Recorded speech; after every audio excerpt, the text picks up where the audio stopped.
Hello, welcome back, lovelies. Hope everyone is doing good. Glad to be here. Today we're going to be talking about mental health within the Black community. I'm going to kind of get into why some Black people, for good reason, don't necessarily trust the healthcare system, what the history says, and some of the stigma around mental health and how we can grow to break them and push past them. So thank you so much for being here. Go ahead and get yourself a little snack. You're in great hands, and I will see y'all after the intro.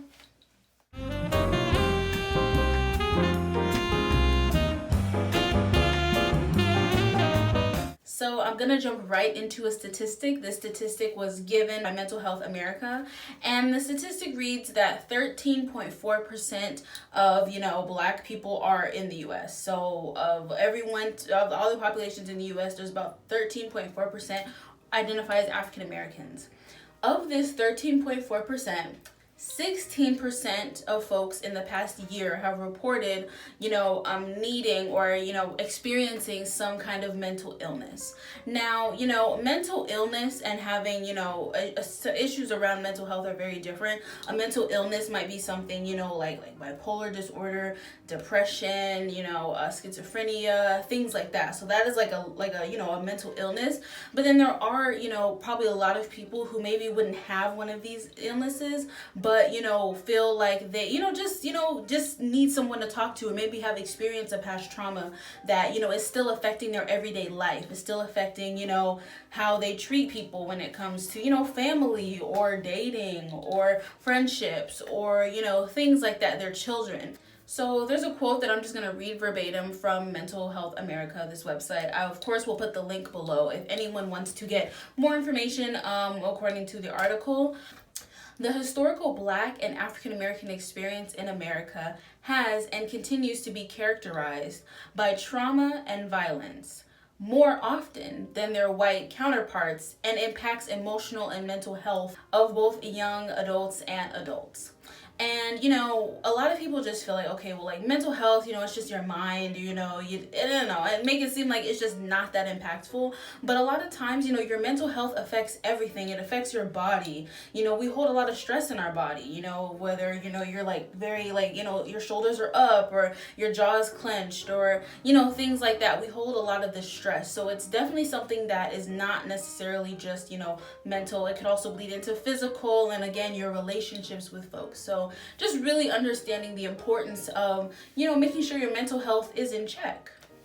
So in terms of the quote I just read, like there are a lot of reasons why, Black folks would have trauma. I'm not necessarily going to go into the historical context of the terrible things that have happened to Black folks. I have a lot of videos though. So like anyone you click on, there's reasons why, like, we, Black folks, have trauma, hold trauma, slavery, and just even today, like, if you're like the only Black person in, whatever, you're gonna have experiences, you're gonna have a lot of stress. So I don't want to go too much into that because I want to take this time to explore why there is a mistrust of the healthcare system for Black and brown folks. I'm going to go into two examples. I would do more, but I don't want this video to be too long.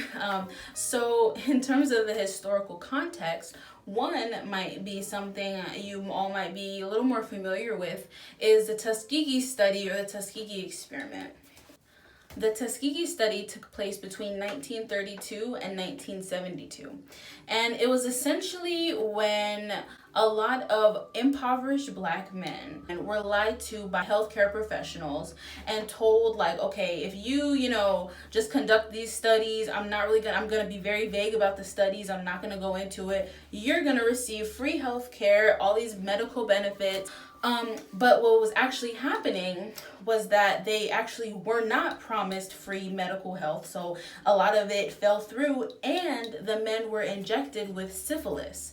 And in terms of what the medical professionals wanted, their view was like, we want to study the natural progression of syphilis, which is, a very sickening disease that can kill you. They basically were like, we want to know, how fast maybe you'll die from syphilis. We want to know if certain treatments work. We want to know, what the symptoms are of syphilis. So between the 1932 and 1972, they injected hundreds of black men with this disease that would kill them, that would make their quality of life extraordinarily difficult, things like this, which is totally terrible, totally ridiculous, and essentially treated these black men like animals, and I mean, we shouldn't even be testing on animals, but for real, like, these are people, these are, people's grandfathers and fathers. So that's another thing. Like, I feel like, if you have a father, let's say, maybe his dad was a victim of the Tuskegee experiment, so maybe he doesn't like going to the doctor for a good reason, and then maybe that's impacted on you, or you maybe not wanting to seek out medical treatment and things like that for a good reason. So this went on for years, and finally I think like somebody finally acknowledged it after way after. And you think like you can trust the medical profession, right? Like the medical profession, healthcare, people are just here there to help you, right? Like they're just here there to, but it's like, no. Unfortunately, the healthcare system is another system within the U.S. that operates on white supremacy. So, it's just really sad to think like, all these black men, had their lives taken in the name of science, and just lied to, it's just really sad to consider, and just to know that this is still happening. Not necessarily, this specific thing of injecting people with syphilis, but, I know there's a lot of, black and brown folks who are being, affected by COVID and not receiving the same medical attention or medical help as other folks when it comes to treating their COVID symptoms. So that's really what's sad. And I mean, I'm not, necessarily trying to make it seem like it's like hopeless, but it's important to consider this when, just being like, black people just don't like to, go to the doctor or whatever. It's bigger than that. There was this whole historical context. So that's one example. And then another example is forced sterilization. So this is something that impacts black and brown women. So there is a documentary called No Mas Bebes. And this is something, after this documentary, I think this conversation was like a lot bigger. It became a lot bigger. But forced sterilization is basically a doctor forcing or making it so a woman can no longer have children. There's really terrible forced sterilization that's happening outside the U.S. for a lot of women. And it's really bad, and it happens in different ways. But, the way that it happened, that I'm going to speak about, that they kind of go over in the documentary, is the tying of women's tubes, their fallopian tubes, after giving birth. So, I'm not like a doctor, but I know that the eggs travel down a little fallopian tube, and then they make the baby. So basically, there's a process you can do if you willingly just don't want any more kids, where the doctor cuts the tubes and then they ties them together. So basically, the eggs can't travel to the uterus, something, to produce the baby. So a lot of times what would happen is that the women were forced into this sterilization, and it happened in a myriad of ways. So one way I know in the documentary it spoke about, and the documentary focuses mainly on Latinx women, but this affects black women just as much. But specifically for like the Latinx women, if they didn't speak English and there was no translator, then the doctors would either force them to sign this consent form, and the consent form would be like, we're gonna tie your tubes, or there was no consent form whatsoever. And the doctors would just say, you need to have a little procedure after, you deliver this baby, and they would just do it and not say anything, and that was it. Now this woman can no longer have children. Now the reason the doctors would do this, their defense, was that black and brown women have too many babies. And this is why stereotypes are so much bigger than just like, oh, it's like a little stereotype, it's whatever. Because it's like, that is a stereotype, that black and Latinx women have like a bunch of kids and, can't control whatever, or just more susceptible to giving birth. It's just stupid. It's just lies, So then in the name of this, it was like, okay, well, we want to make sure we're helping control the population, helping control, whatever. And really, really it was, I don't want to see more black kids around, because then they turn into black adults, black people, whatever. I don't want to see any more Latinx kids around. That's really what it was. So the documentary came out, I think like in the 90s, and I think around then, like I think that's when things got a little bit better. But this was happening, this has been happening since women have been able to go to the hospital and have children from the, like with the doctors. So, you know, this has been happening, this happens under the rug, and it's just really sad. And while I don't think, I mean, like if someone, you know, a doctor wants to do that today, like that would be, you know, terrible, and it would probably be on the news.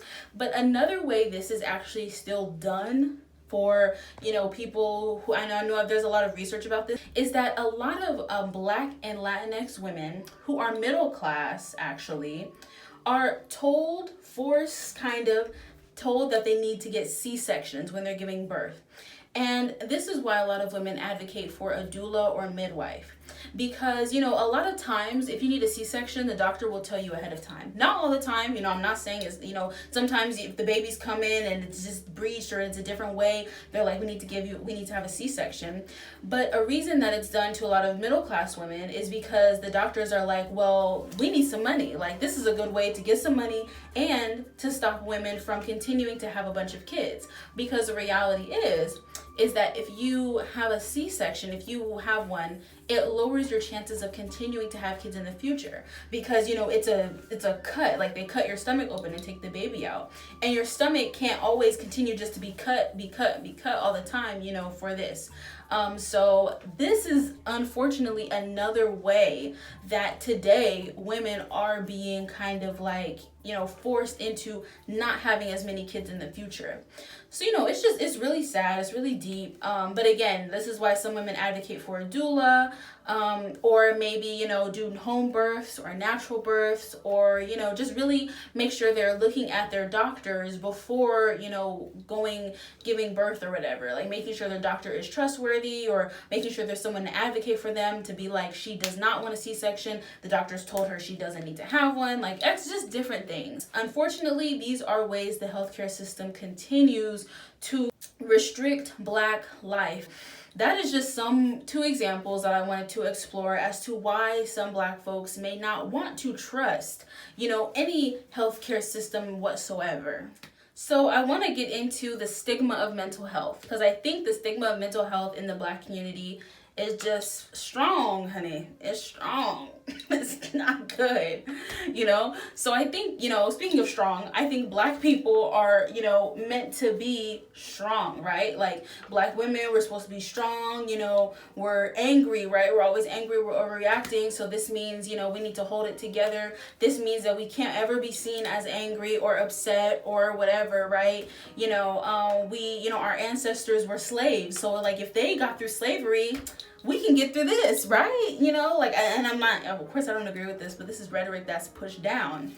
And, you know, for a lot of Black men, it's like, well, you know, you're a man, like, don't cry, boys don't cry, like, crying is weak, right? Like, you know, be a strong man, you know, you need to take care of the household, you need to hold it down, like, you know, just boys don't cry, let's not talk about our feelings, let's just talk about jokes. Like, you know, these things are really pushed down, stigmas, you know, are pushed down in our community.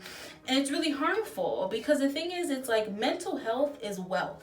So it's like, if you're not taking care of your mental health, how do you think that's going to affect, you know, other aspects of your life, or your just quality of life, you know?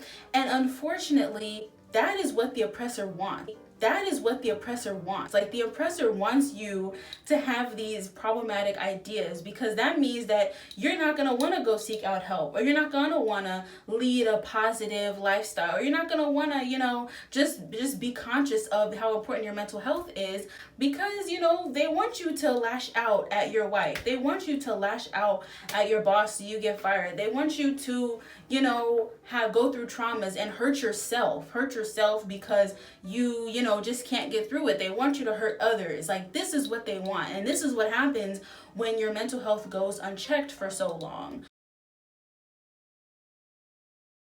You know, so, and I'm not necessarily saying like you should get your mental health checked because, you know, the white man, you know, doesn't want you to. That's not like, you know, forget about the white man in terms of that oppressive, you know, nature. But I'm just saying, like, this rhetoric that was pushed down, that's not something that we should honor. That's not something that we should continue to push, because that was pushed down by the oppressor. That was pushed down by people who don't want Black people to win. So these stigmas are not something like, because I feel like it's like it's very like, oh, that's just Black culture, like that's just in the culture, like, don't cry, like my dad did it, or like my grandpa did it, or like, and again, that's what I'm saying, like these are things that are pushed down and things that we're told to believe is like, our culture or our, stand. And it's just so wrong. Like, it's wrong. This is something that was pushed down. So we need to push against this. We need to go out and seek help. We need to try to live a positive lifestyle. Try to be mindful. We need to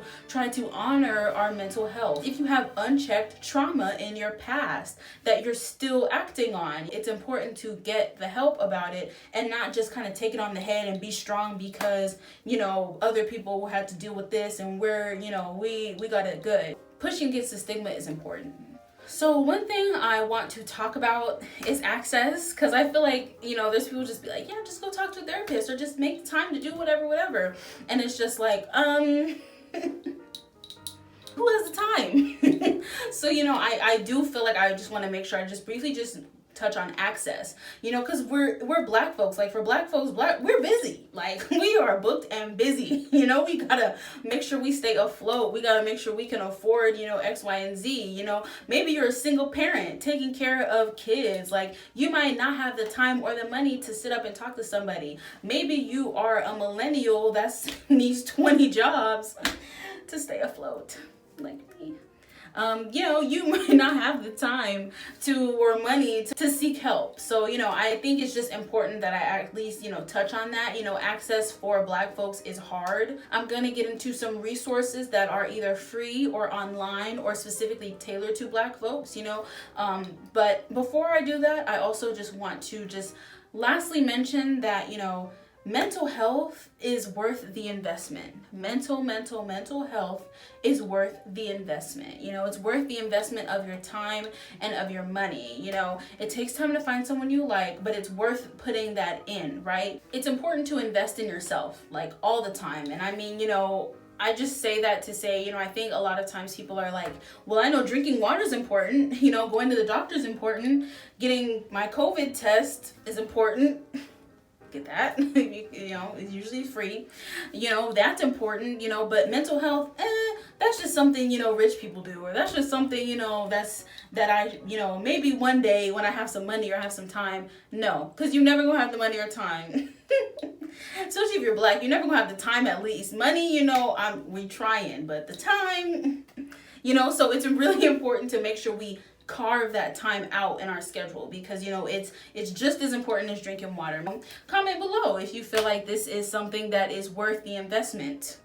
Don't comment if it's not. Don't comment if you think it's not, because that's not gonna be cute. Coming from someone who, now I am able to speak to someone and it has really just helped my quality of life. Like, I feel like I just am be able to be a little more positive and be able to come to you and speak to you about these things. Mental health really is wealth. So lastly, we're going to get into some resources. So, I usually end the videos with tips, so I guess this will just be the tip.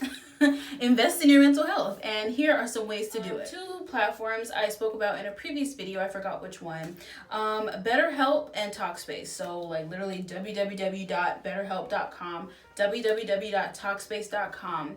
And these are online platforms that are either free or very low of charge that help you. I believe you do a Skype session with someone and they just help you, they might be somebody to talk to, things like that. It's really good for, obviously if you just don't have a lot of time or money, which is real, but you still want to be able to, tap into making sure you're okay and, taking care of yourself. So these are two platforms. And then specifically for Black folks, they're literally, it's really good branding. It's literally called therapyforblackmen.com, and it is free. All the therapists are either Black men or Black women. So this is a platform that is free for Black men specifically. So that's something to also tap into. And then similar to that, there is therapyforblackwomen.com. And this is something that was started by Dr. Joy Harden Bradford. And so she has a website where she, it's, you can access therapists around the world, and you can do sessions. What's good about this is that, if you, let's say you just don't want to do like a consistent every week, therapist, you could just commit to maybe just one session or one session a month, or, a couple sessions a year. You might be like, I'm not ready for all of that, which is totally fine. And even if you're not ready to go to these platforms, maybe sign up to see a therapist, Dr. Joy Bradford also has a podcast.